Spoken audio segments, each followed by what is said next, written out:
our journey on Route 66, you may have noticed another mode of transportation running parallel to us. Yep, that's right, the railroad.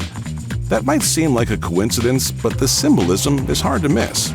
Two modes of transportation running side by side, one representing the past and one representing the future.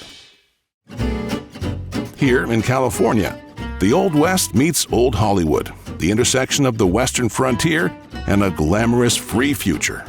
Before Route 66, the Santa Fe and Southern Pacific Railroads were the mode of transportation in California and much of the Southwest. And let's just say rail travel wasn't exactly freewheeling and fancy-free. Railroads controlled prices, schedules, and even the survival of towns along the line. Fred Harvey's famous Harvey Houses created an empire of dining and accommodations, conveniently located near or at the rail depot, ensuring a steady flow of customers. The Harvey House, started by Fred Harvey, is a location destination for weary travelers way back at the turn of the century that combined a train station with hotel and fine dining. We've converted this now to the Route 66 Mother Road Museum. We have many great vintage locomotives and rolling stock displayed outside, all from the late 1920s all the way up through the 1980s, thereabouts, and we have various exhibits inside.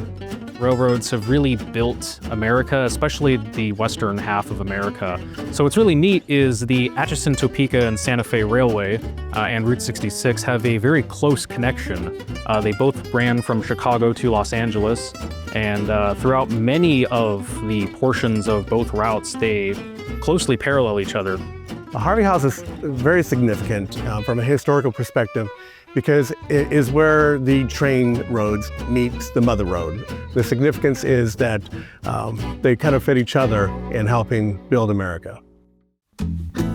Located minutes from the rail yard in San Bernardino, Mitla Cafe opened its doors in 1937 and became a staple for rail workers who needed inexpensive hot food late at night after their shifts ended. Its signature hand-rolled tacos were also familiar to the migrant population, a bit of comfort food in a new and changing city. Back in the 1930s, it was hard, so they figured out that this was a good way to become successful business. The restaurant was placed here in this route because of Route 66. It was the main road, and it would bring in tourists, so it generated better business. Our primary focus is Mexican food. It's traditional Mexican food from home. Like your grandma would make it. Supposedly, yes, we were the inspiration for Taco Bell, but it was just something that the restaurant owners, just made food. It was no competition. It was just, we're gonna make something that people are gonna wanna come in and eat. The tacos are originally founded from here. The ground beef hard shell tacos that you hear from like Taco Bell. Glam Bell would come in here and try the tacos out, and they were delicious. People love coming to our restaurant because it's a family atmosphere. My family worked here, my mom works here, my brothers worked here. You know everybody coming in, we know what they're going to order before they even sit down. If the Mitla Cafe represents the symbolic crossroads of rail travel meets car travel, West Hollywood is the incarnation of this brave new world. West Hollywood's golden age and Route 66's heyday historically align.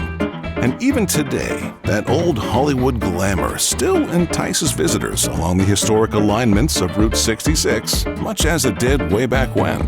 And if you're lucky, you'll find yourself in a hole in the wall having a cocktail, much like the stars did back in the day. Formosa was famous for four things: place where you can have a decent meal, stiff drink, cash a check, or make a bet. It's a safe haven for celebrities of classic Hollywood era. They all came here hidden from cameras and paparazzis and drink and talk and had fun.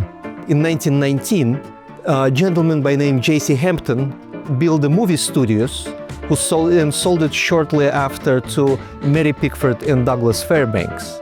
This was right across from Formosa Cafe. Food here is Chinese fusion. Jimmy Bernstein, who won this place in a poker match, he opened a bar. But to keep people in, you have to feed them. He was a big fan of Chinatown, Los Angeles. Once in Chinatown, he met gentleman Lam Kwon, and he offered him to come here and run the kitchen. And he was Chinese, so it was naturally came that food was Chinese and the drinks were. from all over the place. That Route 66 mystique we've been chasing for 2,000 plus miles is partially the adventure, spontaneity, and freedom that car travel affords travelers. Hollywood loved leveraging this local symbolism in films. Railroads represented established industry and authority, while cars and highways represented independence and modern reinvention. Isn't that a fitting way to end this epic adventure? But it ain't over yet.